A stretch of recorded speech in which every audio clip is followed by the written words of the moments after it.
Hi, I'm Rinda Hall. Today I want to talk to you about your inner child.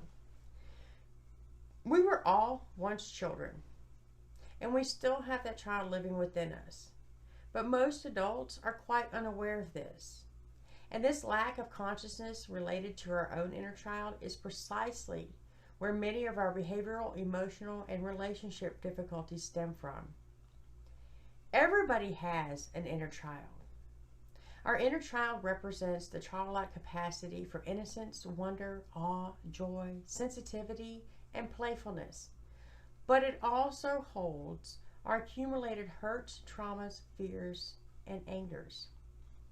Remaining unconscious is what empowers the dissociated inner child to take possession of the personality at times, to overpower the will of the adult. So we're living our life from the emotional standpoint versus the logical adult standpoint. The often frustrated primal needs of the inner child for love, acceptance, protection, nurturance, and understanding remain the same today as when we were children. As pseudo-adults, we attempt to force others in fulfilling these infantile needs for us, but that is doomed for failure. What we didn't sufficiently receive in the past from our parents as children must be confronted in the present. Painful as it may be, the past traumas, sadness, disappointments, and depression can't be changed. But we can help heal it. Becoming an adult means swallowing this big bitter pill that unfortunately for most of us, certain infantile needs were not met, maliciously or not, by our imperfect parents or caretakers. And they never will be. No matter how good, smart, attractive, or loving that we become, those days are over. What was done cannot be undone. We should not, as adults now, expect others to meet all of these unfulfilled childhood needs. They can't. It's impossible.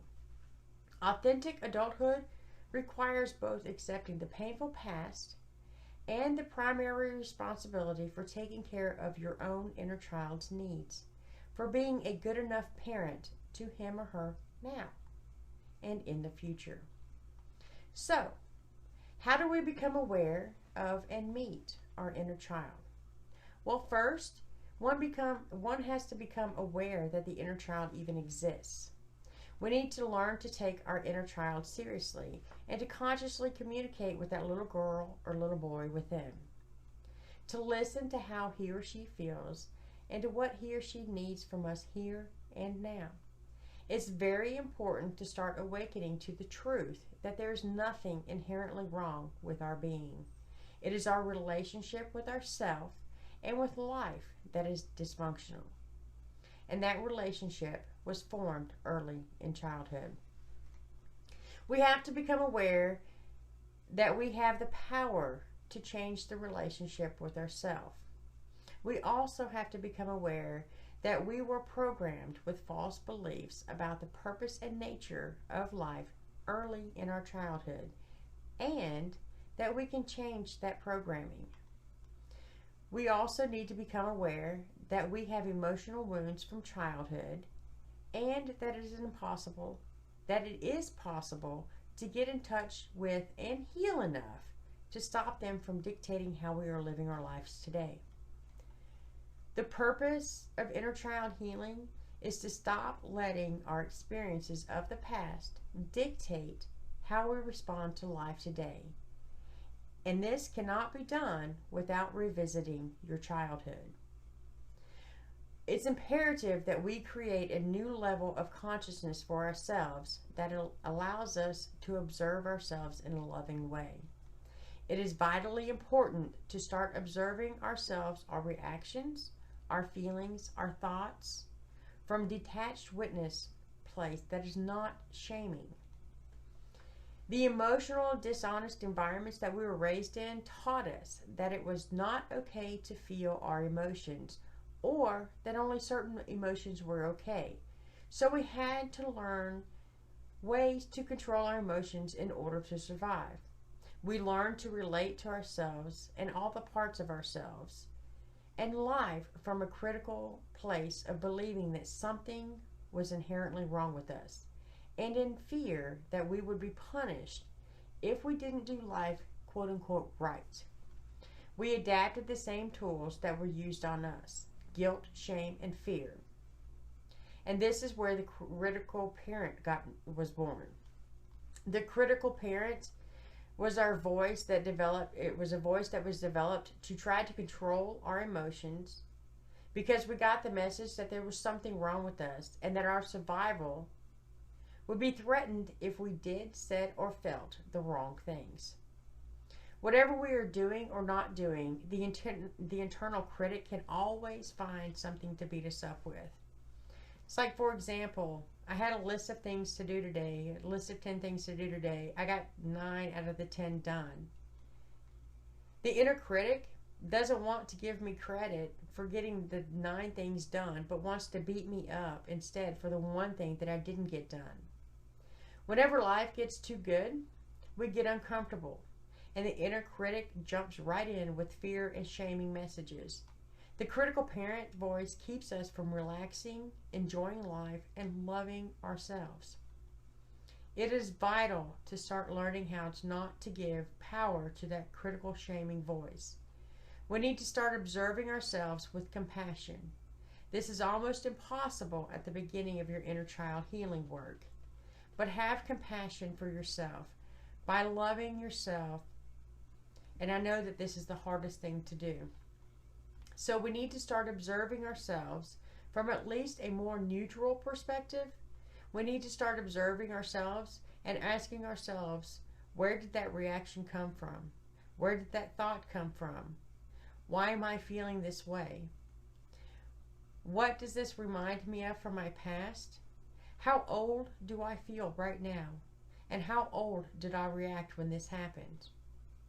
Relate to your inner child exactly as a good parent relates to a flesh and blood child. So if you have a child, relate to your own self as you relate to your flesh and blood child.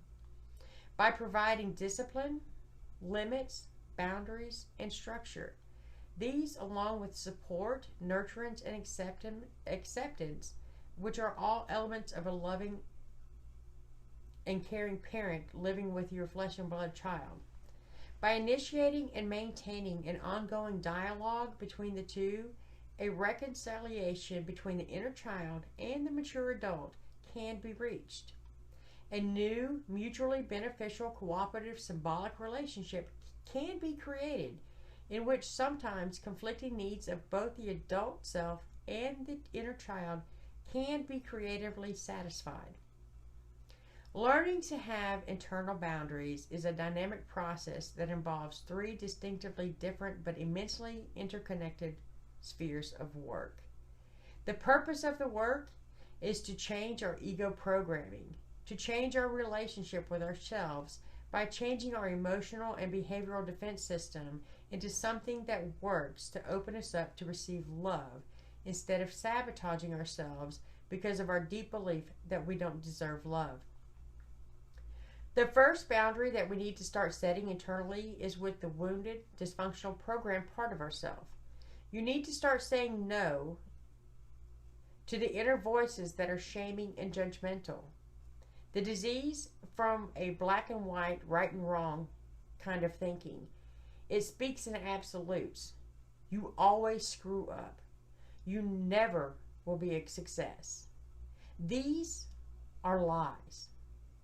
We don't always screw up, and we may never be a success according to our parents or society's dysfunctional definition of success. But that is because our heart and soul do not resonate with those definitions. So that kind of success would be a betrayal to ourselves.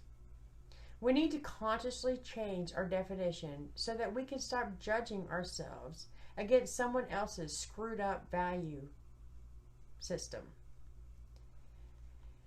To open communication with your inner child, you need to begin speaking to him and her in a loving way, which means stop calling yourself names like stupid, because that's abusive to your inner child.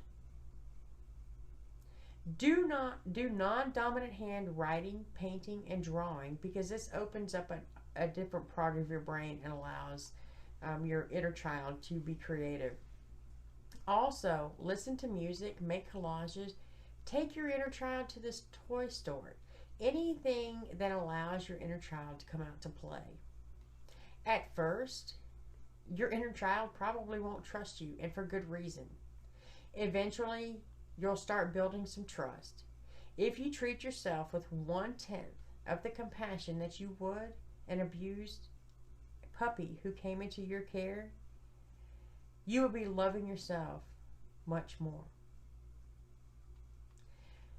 It is very important that we begin to understand and learn and nurture and love our inner children, because our inner children, even though we're adults, they're running around making the emotional decisions that we have in our life. My name is Rinda Hall, once again, and thanks for watching.